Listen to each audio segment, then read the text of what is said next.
Jumpa lagi sahabat Kareklong Official sekalian dimanapun Anda berada. Salam sehat untuk kita semua. Salam jumpa kembali di channel kebanggaan kita Kareklong Official.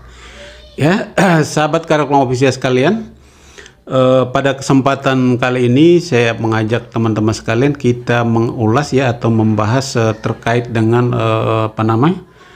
komunikasi politik yang dibangun oleh Anies Baswedan yang cerdas ya, yang fleksibilitas, sehingga saya kira Anies Baswedan ini mampu menarik dukungan atau mendapat dukungan yang banyak ya, yang kuat ya, baik dari oposan ataupun dari pendukung pemerintah ya. Di sini teman-teman sahabat Kareklong Official sekalian, saya mau katakan begini ya. Anies Baswedan ini muncul dengan tagline perubahan ya. Partai pendukungnya adalah Partai Nasdem, kemudian PKS, Demokrat ya. PKS dan Demokrat selama ini dikenal sebagai partai oposisi. Ya, jadi kehadiran Anies di sini ini ya didukung oleh publik yang luar biasa itu karena memang Anies ini dianggap sebagai salah satu tokoh representatif ya, merepresentasikan oposisi ya. Jadi kemarahan warga, kemarahan publik, ketidaksukaan publik terhadap kebijakan pemerintahan Jokowi selama ini ya, saya kira semua itu diluapkan kepada Anies Baswedan ya. Jadi ketika Anies Baswedan meniatkan diri untuk menjadi calon presiden ya, saya kira itu menjadi tempat ya, menjadi luapan emosi publik ya, yang selama ini menempatkan diri sebagai oposan ya, oposisi pemerintah. Sahabat Kareklong Official sekalian, Anies Baswedan ini kan calon presiden ya, calon presiden 2024 ya. Walaupun belum dideklarasikan secara resmi oleh partai koalisi ya, tapi kita tahu bahwa Anies memiliki elektabilitas ya, tingkat popularitas juga sangat tinggi ya, dan saya kira dia punya peluang besar untuk maju di Pilpres 2024 dan ya punya peluang besar juga untuk menang. Nah, di sini Anies ini kan akan menjadi calon presiden, di mana Anies tidak hanya mengandalkan pemilih-pemilih dari kelompok ya publik yang terkategori sebagai barisan oposisi ya, atau bagian dari kelompok antitesa Jokowi, tetapi Anies juga perlu mendapatkan dukungan dari para pemilih atau konstituen yang selama ini dikelompok sebagai konstituen pendukung atau simpatisan Jokowi ya.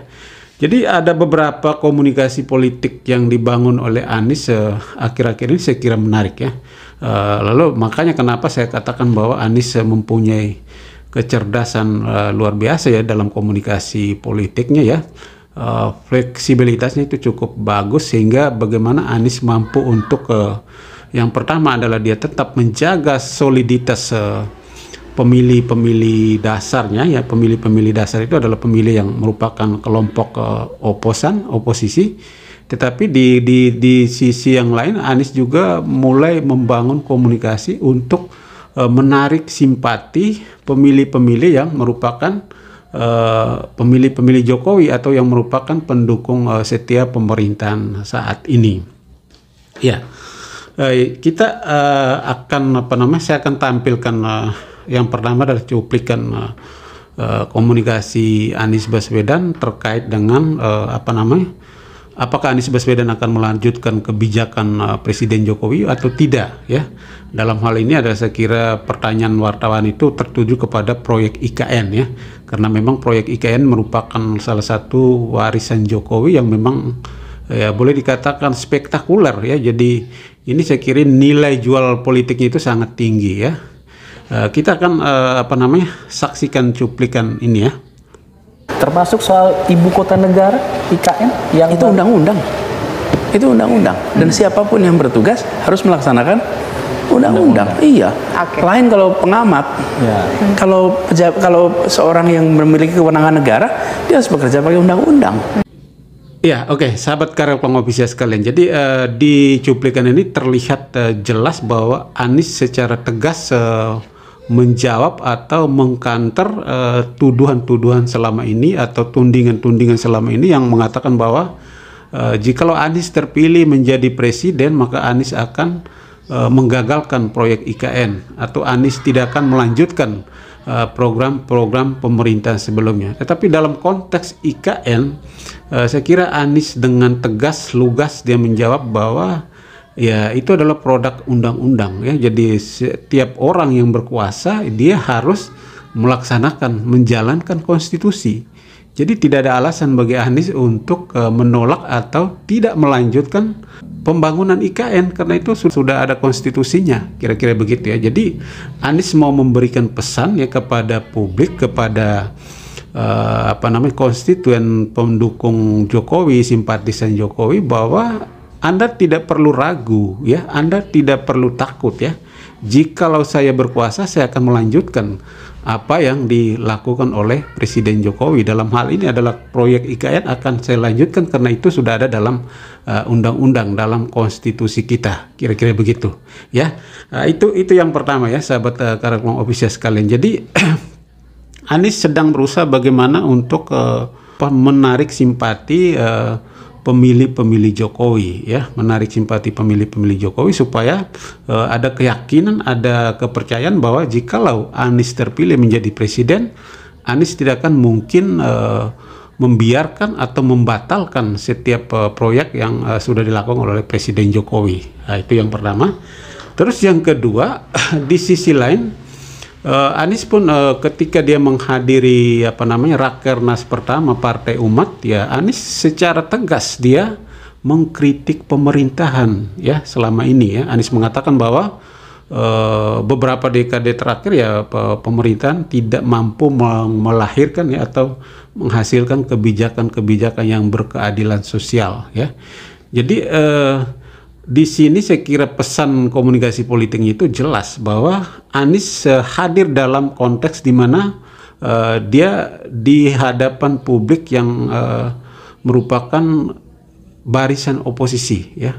Partai Umat ini kan saya kira ini merupakan bagian dari barisan oposisi, sehingga komunikasi yang Anies lakukan itu adalah bagaimana untuk memelihara, menjaga soliditas pemilih-pemilih yang ada di barisan oposisi. Jadi dia tetap akan terus mengkritik pemerintah, tetap akan terus melontarkan narasi-narasi yang berbau ya kritikan, yang berbau saran terhadap pemerintah. Itu saya kira akan terus dilakukan karena memang saya kira itulah cara-cara terbaik bagaimana supaya tetap Anies harus menjaga soliditas pemilihnya ya.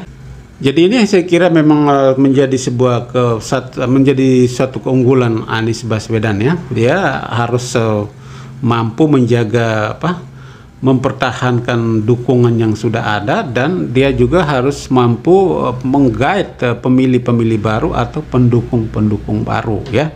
Tetapi ini menjadi persoalan juga bagi Anies Baswedan adalah bagaimana Anies Baswedan harus konsisten ya dengan pernyataan atau gagasan-gagasan dia ya.